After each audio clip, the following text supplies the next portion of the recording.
All right, today's podcast, we're going to be talking to those of you out there who are struggling to get dates and get dates with high quality guys. Because I got two guys for you that I think can help you. Gary, we've been doing this for a while. I'm counting myself as one of those two guys because this is all we do is work with our clients to get out there, attract the right types of guys, and get great dates. So, Gary, this is going to be a fun one. It's going to be a good one, dude. Yeah, I feel like that makes me the other guy. You are the other guy. Yeah, okay, good. Yes. Good. I was going to say, there better not be another guy. So I'm not cheating on you, I promise. I'm just struggling to get dates with other guys, so you're what's left over. You know? Well, I'm here to help you then, Adam. I'm here to help. Which I think is interesting. What I love about this topic is every week, hundreds of people, women, contact us to help them solve this problem because they're single. They want to date. They're out there looking. They want to find the person that's the one for them. And many of them are kind of bouncing back after a breakup. They're struggling with a divorce. Some are widowed. And for many of our clients, some have been trying to get results for weeks and in some cases months. And they're frustrated, right? And it's, I want to date. I can't get dates. I'm not attracting men. Like, what's going on? And so what I like about this, like, here's the starting point. That's true and super helpful. And really what we're talking about today is dating seems like this magical, mythical thing, but it's not. It's a skill. And like any other skill, it's something that can be taught and it's something that can be learned and improved. But that's easier said than done. But like any skill, things become easier when you have expertise and people by your side to help you along the way. And so we've helped thousands of women along this same path and solve this same problem. And today, for podcast listeners, it's your turn. We're gonna help you solve this same issue. Definitely. It's the biggest unlock I think we have with clients. Like if they've previously to working with us, they just have always struggled in this area. They start working with us within a month. There's nothing better for me personally, Gary. I don't know if this is just my ego talking, but when a client says that I am now getting more attention from men, better dates than I've ever gotten in my life. And that's just like, yes. That's exactly what we've been talking about because that then builds momentum unto itself. It's like once you start getting to that point, you're going to feel more confident when you're dating. And then because you are radiating this confidence, you're going to get even more dates and then be able to say no to the wrong guys and lean into the right guys. So there's something to this whole momentum thing that is incredibly important. So this is going to be a great one. Yeah. And like, what I find with clients is the people we work with have two main issues. One is they get dates. It's easy to get dates, but they're just usually not with the right guy. Like they're picking the wrong guys and they can't keep the right guys past 2 or 3 dates. And I think a lot of our previous podcasts, I know we've addressed that issue a lot. And so today we're really focusing on the other, and I think a much bigger problem which is people struggle to just find guys. Like they'll say there aren't any guys where I live. There's no guys that match what I'm looking for. I want to go out. I just don't have the chance to go out. And like, how frustrating is it for you as a listener or someone who wants to go out? Like you're ready to go. Like you want to meet some guys, like you want to do the thing. And like Adam says to our clients all the time, get your beautiful butt off the couch and go meet some guys. And like for some of our clients, like I want to, and they just don't know where to start. And it's because there's a little bit of fear and there's a whole lot of feeling like I just don't know how to do that and what to do. And so that's entirely what we do in our regular jobs, I guess we say that, right? It's like, outside of the podcast is helping women, with that expertise and support along the way to make sure they know how to do this. Gary, you got everything right in that, except I would never talk about a woman's butt. I say, get your beautiful behind. Oh, that's off true. of the couch and go meet some guys. All right, Gary? I noted.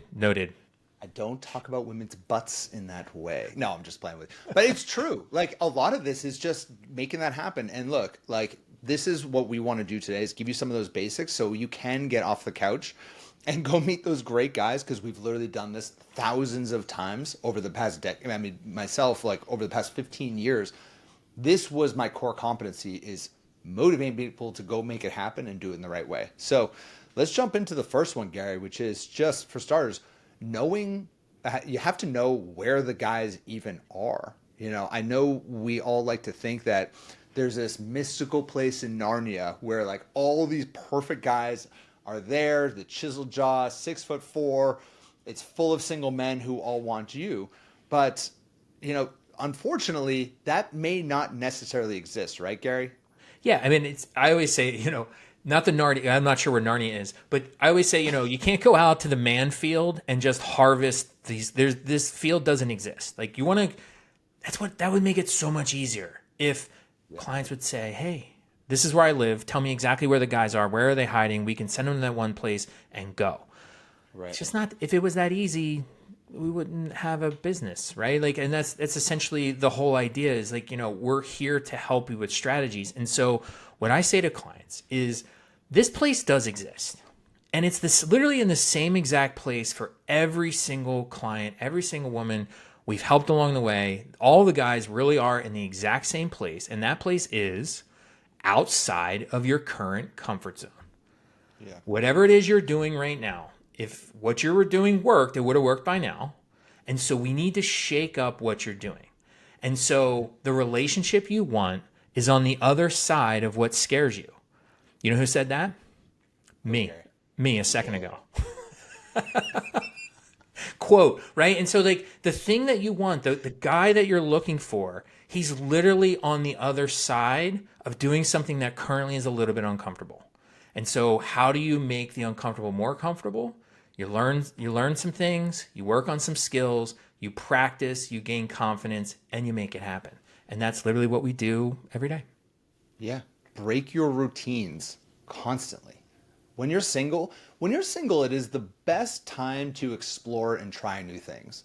Because when you're married and you're kind of in it and you're starting to settle down and you're kind of just building a life with another person, there's just not as much inherent novelty as you can create when you're single.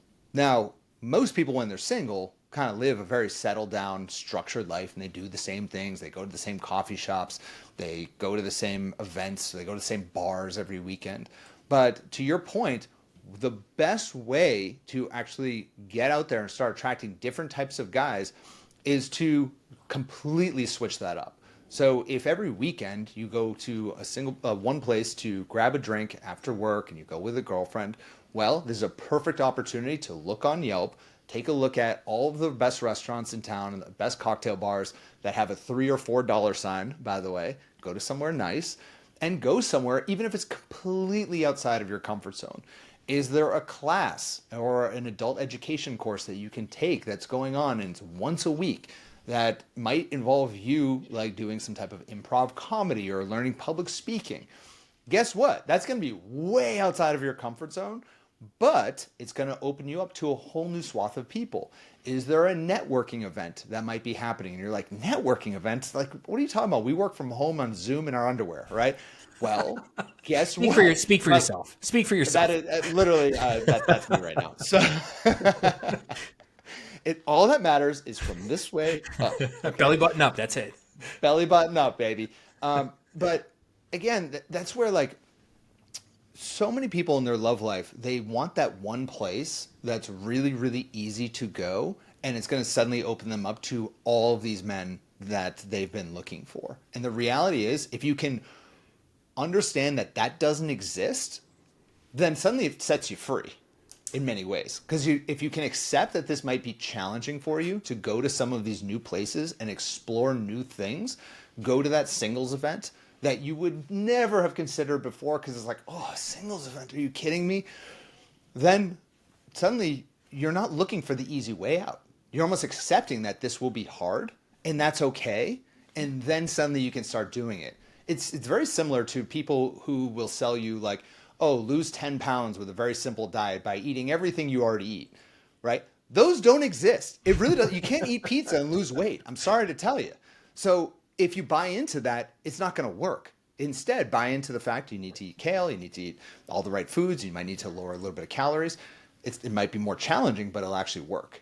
I don't know if that analogy stands in this case, but I think it's just one of those things that really, really sets you free, realizing it's going to be challenging, it's going to be outside of your comfort zone, but once you start doing it, you build momentum, and it will become fun. It'll become fun. I think this might be a bold statement, so maybe we leave this in, maybe we cut it out. But I think one of the biggest things that holds people back in life and in love is this feeling of entitlement to things in life being easy, right? It's like, I deserve this to be easy. This should be easier than it is. Why isn't this easy? And if you believe those things, you're always going to be miserable, because nothing worth doing is actually easy. And actually, it's the things that you have done in your life that are difficult, that you've navigated your way through, that are always the most valuable. And so, much to your point, expecting dating and finding men or partners to be easy, that's betraying you. That's making something that's already a little bit more challenging impossible, because you're expecting it to be easy and it's not. It's not easy. You know what it is though? It's worthwhile. And there's a big, big difference. And so some of these things we're talking about are super easy in the sense that, just break your routine. Like, I'm a very routine person. I've been married. Like, I have the same thing I do every day, except for on Tuesdays when we record podcasts, I have to go to the gym at a different time. Oh, I'm so sorry. And it's like, I have to go first thing in the morning, and you know what? Completely different set of people. It's like, it's the same place, but it's like a whole new world of people. And it's a difference of 2.5 hours, I think, in my normal routine. So it's really this kind of stuff. I will give you an insider tip for finding men. Our clients all swear by Sunday night, 6 p.m., 7 p.m. That's the man market. That's when the men are at the market. Sunday night. I don't know if this holds for everywhere, but this is like one of those things. Like, our client, we have this like community, and like the clients, they hang out, they talk to each other, they hang out outside, like they do. And they all say, like, they tell each other, it's like this whispered thing, like, supermarket, 6 p.m. to 7 p.m. Sunday night, that's when the men are there. Yeah, but don't tell Sally, because she lives in the same city as me. So okay, this is my hidden secret of my city. So, this all comes down to something that we say to clients a lot, which is diversify your dating portfolio. Whatever it is you're doing, you have to do multiple different things. All the guys aren't in the same place at the same time. Different guys are on different apps. Some guys are on the apps. Some guys refuse to be on the apps. So if you're completely anti-app, that's going to limit you, much like if you're just only looking on the apps, that's going to limit you too. And so you just have to have variety. So a little action step. Can I just add on to one? I think your bold statement is fantastic. We're definitely not cutting that. And I want to add to it. Here's what I would add is, because it is hard, if you're willing to do it, then it sets you apart.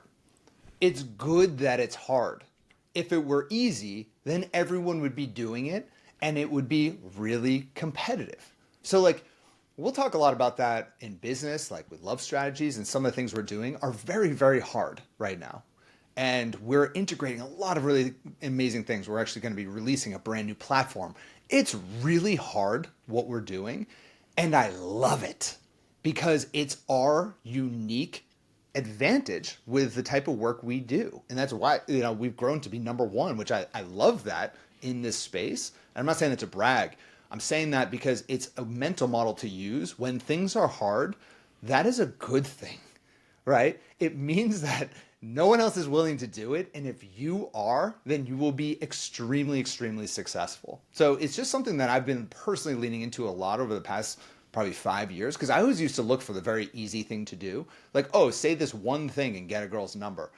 Okay, like, come on. If that really existed, everyone would do it. Instead, the advice that I would always resonate with is like, make yourself the best possible human being and you will attract the best possible partner. That's hard to do, and there's a lot that goes into that. But if you actually do it, guess what? There's no competition up there. So just want to add that. I love it. Yeah, be the right person to find the right person, 100%. And so, just a little plug for a little bit of action. Starting literally tomorrow, do one thing different. One thing in your routine, one thing in your life, do something you haven't been doing. Starting tomorrow, do that one thing. And what you're going to realize is this is an unlock. This starts you down a path, and then the next day you do something else different. And you just it's contagious. Novelty is fun. It's just doing something a little. I have more energy. I was just kind of pseudo. It sounded maybe like complaining about having to work out at a different time. I have more, I did something different today. Like it's amazing. It's amazing. Well, let's segue into our next one, and I'm gonna do a face for those who are watching on YouTube. And Gary, I think this will really segue us into this next one, which is, what do you think? What do you think Yeah. of my RBF? It's good. You're maybe too good. Yeah, yeah. So why don't you tell everyone what we're doing and what we're talking about right So the second simple solution is asking yourself authentically, are you actually easy to approach? Because a lot of what we just talked about was putting yourself in different situations, new places, new routines, all that good stuff. You can't just go to those places and sit back and wait for the magic to happen. You have to facilitate a little bit. And this is not anything big, but it's sometimes you're just not as approachable as you think you are. And so here are 4 things you can do. These start simple. And I'm going to say these are super simple. So I'm just going to throw it out there. There's literally no excuse not to do any of these things. So if you're about to say, I can't do, you absolutely can, and you will. Like you can do these things. And so, you know, what Adam was kind of showing is like this face, what a lot of people have, particularly when they're out, is just kind of a, without even knowing it, a do not talk to me face. Like it's not, you don't look friendly and all that stuff. So it's like, what you want to make sure you're going out into the world with is a, what I'm calling a resting kind face. Bright open eyes, smiling, not serious and focused, not like you're thinking about something really hard. It's the face you make when you see your best friend. It's that like, oh, or if you see it's like I always think when I see a puppy, or one of our clients the other night on a mastermind had her golden English retriever puppy on. I was like, huh, and I just think like that's the face, like that. It's like you just look so happy and enthusiastic, and like you want people to. Who are you going to go talk to? You're not going to go talk to the guy who's like frowny and like looks grumbly in the corner. Like no one's talking to that guy. Right. So same principle. I love that. I love that. And I will tell you, having coached men on how to get out there and confidently approach women, I'm telling you, when a man walks into a room, he scans the room looking for the woman who is least likely to reject him horrifically. He is scanning. Because I don't care what you look like, you know, beautiful, you know, size, shape, whatever. It doesn't matter. What matters, honestly, when a guy's going out is she approachable? Can I start a conversation with her and know without any hesitation that she is going to come up, be very friendly and talk to me? Like that is the key. Men just don't approach women with the RBF, which I mentioned earlier, which is the resting BITCH face. I'm not going to say the word, and I don't love that term. I call it like a resting bad face. But the face where it's just like, don't talk to me. I'm not interested. And by the way, sometimes you might be out and you don't want people to talk to you. Fine. You know, if you're out with friends and you're like, I'm having a serious conversation with my girlfriend, that's cool. Do your thing. But if you're out trying to meet men, do exactly what Gary was talking about. And I'm telling you, men will look at you and be like, oh, she's at least not going to reject me horrifically. Let me go up and talk to her. Right. That's it. Yeah, and I would say, you know, the RBF face, I always thought the B stood for back off, because it's basically like a face that basically is like back off. Like, I don't want anybody around me, like, keep my personal space. So you don't want to have a resting back off face. You want to have a resting kind face. So the second thing you want to do is just create this pattern where you're always following these things. Say hello, make eye contact, and then have a follow-up comment, question, and it's something about what's in your immediate personal space or environment, right? Yeah. Hello, eye contact, and then you're at the supermarket and you're in the produce section. Say something about produce, or, you know, how do you pick the, I don't, whatever it is, but just something in your immediate personal. Isn't it a nice day today? The weather is always good too, but just like have, that makes it clear that you're willing to talk to somebody. And again, to Adam's point, you're not seeming like you're going to reject a guy if he wants to talk to you. It makes you seem friendly, and like the number one word here, approachable. Number 3 here, Adam can show this. He's like the king of this, but it's smocking. So it's smiling while talking. Do you know where I can find the cherries, Gary? Where are the bananas in the produce section? That's all you need. Just a window of opportunity. You do it, smile while talking. That's it. I mean, it can be a pretty matter of factual conversation or a question you ask someone.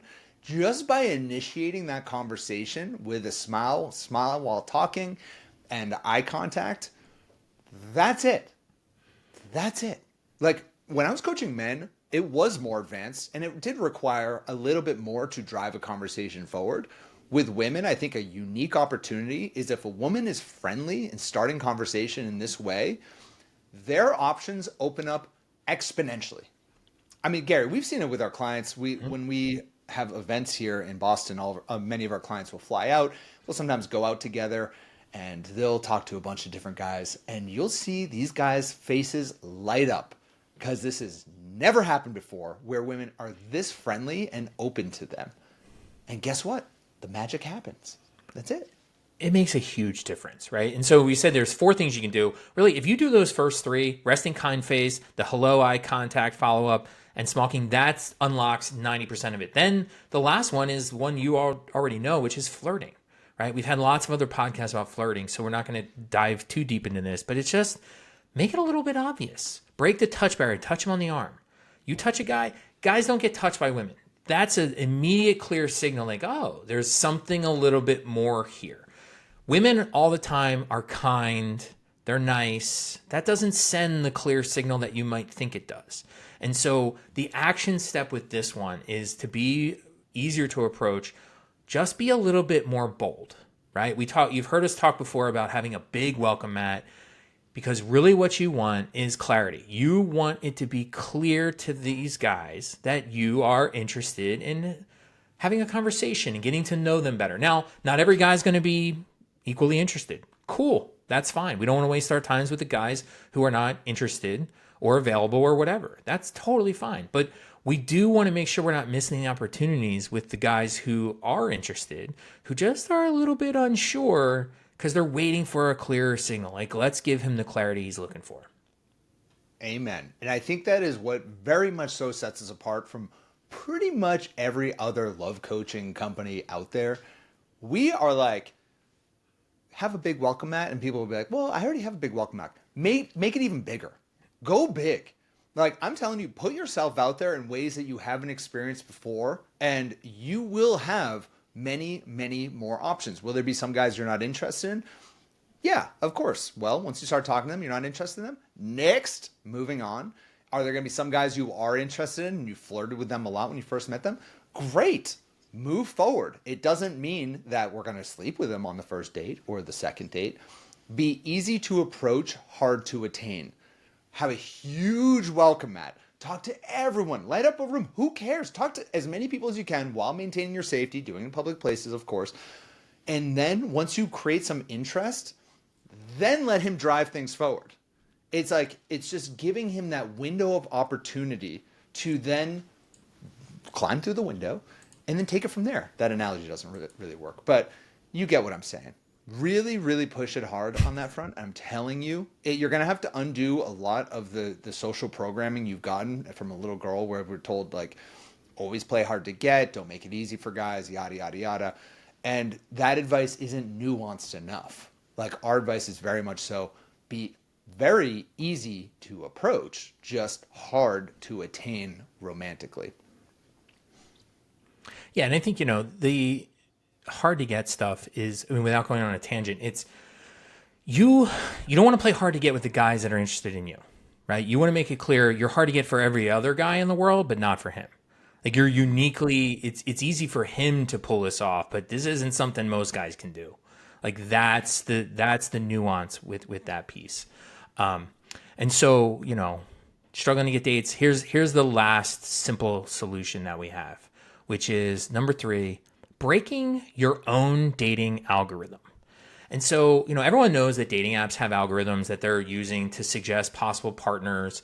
And, no one knows what those are because the apps don't share their secret sauce. But here's the thing is, you are actually out there operating with your own algorithm. And maybe you realize what that is and maybe you don't, right? And so you have an algorithm in the sense that you have certain qualities that you think are important. You have certain qualities that you prioritize. There's certain things you like, you dislike. You have assumptions about certain qualities in men. You have certain expectations, etc. In other words, you have a type. And so what we encourage our clients to do, and this is really important, is don't date your type. Right. And so you might be familiar with this idea. Google has it, it's called like 20% time, which essentially like you get 20% of your time to just kind of do whatever you want, right? You do your job 80%, you kind of follow along with what's typical 80% of the time, but there's a percentage of time where you do something different. And what I suggest to clients all the time is do the exact same thing with dating. And so what that means is 1 out of every 5 people you interact with needs to be completely intentionally against type. Yeah, Do something I different. love it. I think it's so important because we all have this idea of our perfect partner when we're single and we're dating, myself included. I had the exact archetype. I mean, I remember when I created my very first love vision like 20 years ago. It was so specific on a very particular type, and I was just going out with the same type of woman over and over and over again, and it wasn't clicking until I went a little more radical than the 20%. I went 100% the opposite direction, and it was highly effective for me because I realized that I didn't know what I really wanted. I didn't know because I wasn't actually exploring all the potential options that exists out there. And Gary, I don't know if you've ever seen this with clients, like when they first join, like it'll be their first week and we'll start working with them and they'll say, well, I know exactly what it is that I want. I just need to know exactly where to find him. And when I hear that, I'm kind of like, ooh, I can't wait to talk to you in a month. Like I can't wait. And it always happens like clockwork. A month later, they're like, oh my God, I didn't know what I wanted at all. And because now I've gone out with a number of different types of guys and I'm looking in a totally different direction. Like I was looking up, now I'm looking down. I was looking to the left, now I'm looking right. It's just a completely different direction. And then the man that they end up with still even looks different than the man they think they're going to be with at that point. And it's wonderful. It's the best relationship of their life. Right. So if we can go into this process with an incredibly open mind, it's not like we're going to go out with Joe Schmo from the local dive bar. It's nothing like that. It's just not like, for example, we had one client who she only went out with guys who were Ivy League, right? Just that was her type. She's like, he needs to be Ivy League, Ivy League, Ivy League. And it's like expanding that horizon and just removing that one type drastically increases your opportunity and your flow. And then you start to realize like, oh my God, those Ivy League types, they're like, can be a little bit pompous. And I found some guys who are a little more grounded, not to say all Ivy League people are pompous, but you get my point. And then you start to realize, well, actually, maybe I just really wanted a very kind and funny guy who's a little bit more grounded, who's just as smart, by the way. You know, and it just requires that incredibly radical openness throughout this process to change your dating algorithm. I think this is a really important one. Was literally just talking about this the other night on one of our masterminds with our clients about psychology. Everybody thinks they know themselves really well. The fact is we don't. And the reason that's important is because we also like to think we know how we're going to act in the future and we know what's best for us in the future. And we don't because a lot of it's based on flawed information. It depends on how well you really know yourself. And so we're really bad at predicting our future behavior, like tragically bad at it. Like we're terrible. And so much that about types is I often wonder, like when people kind of form their type of person they're looking for, who were they at the time of their life when they formed their type? And I would argue it's almost always an incomplete, highly flawed version of themselves when they decide on the type of partner that they're looking for. And so they keep pursuing this type, wondering why it doesn't work out without realizing they've grown. That same type that might have served them 5-10 years ago isn't actually the best type of person for who they are now and who they're going to become going forward. And so this type thing, it's a problem, right? And so, you know, I was talking about this on a mastermind because one of our clients, we'll call her Valerie, not her real name, but she said to me, she goes, Gary, I want to give you an update. I'm like, okay. She's like, I just had a second date with an amazing man, all because of your suggestion. I'm like, okay, I give a lot of suggestions, so I'm not exactly sure what. I was like, so what was that suggestion? She goes, you said, don't date your type and give guys with not great pictures a chance. Like the guys who don't look like my type, just give them a chance because you just never know. And she said, and you also said, seriously, what do you have to lose? Seriously. I'm like, yes, that does sound like me. Done. Yeah.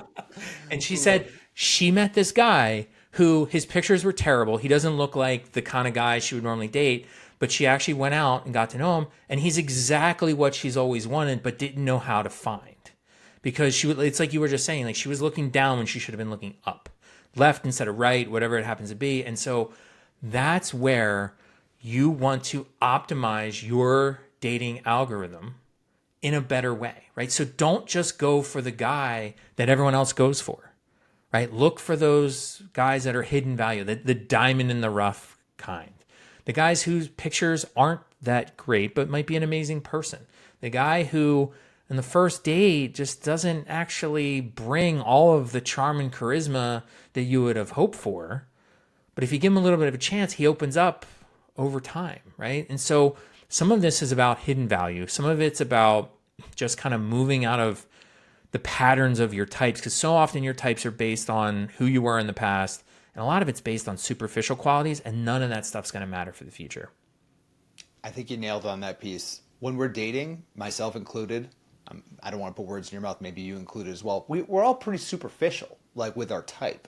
We tend to focus on those things that are easily identifiable, because if your type is a kind person, it's really hard to know if someone's kind for about a month, really, you know?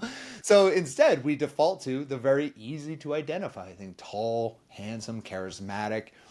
And does that always work out? Sometimes, but not always. And to your point, when you talked about the guy who might not be the most charismatic on a first date, well, if you're only going out with guys who are highly charismatic on a first date, maybe those tend to be more of the player type. Whereas you go with a guy who is a little bit nervous, he might be fidgety on the first date, but then you get to know him over a couple more dates, that connection can grow much deeper. Many times introverted and shy people can have much deeper emotional connections because you become their person, and vice versa. And so by exploring these different types of people, this is the most important part of all of this, is just changing what you do. It's kind of like, do you remember in Seinfeld where it was like George decided one day to just do the opposite of everything he did? Do you remember that? This is one where if you're feeling stuck, you're not getting a lot of dates, just do the opposite. Do the opposite of what you've done. See what happens. What's the worst that happens is you go on a couple bad dates and you learn a few things. So, yeah. Well, and I would just say, before we close, I think it's really important. Like I want to say to everybody listening the exact same thing I said to our client. What do you have to lose? Right? It's literally if 45 minutes, maybe an hour of your life, but give a guy a chance, because worst case, you just realize that, look, all guys aren't the same. And I think that's an important thing too. Like by giving guys who are not your type, every time I hear somebody say all guys are all the same, all I think in my head is like, you just been dating the same type of guy. Like that's literally on you. There are a world full of all different kinds of guys. And so if you think all guys are the same, you have to break your dating algorithm. Best case, it opens your eyes to this whole world of possibility of like, oh my gosh, all guys aren't the same. Not only are all guys are not the same, but they're not all like my dirtbag ex. And like, that's super important too. And so a couple of simple things to make dating a whole lot easier. Hopefully you guys all got a lot out of this. That was fun, Gary. Appreciate it. Talk to you all next week. All right. Bye-bye. Thanks, Adam.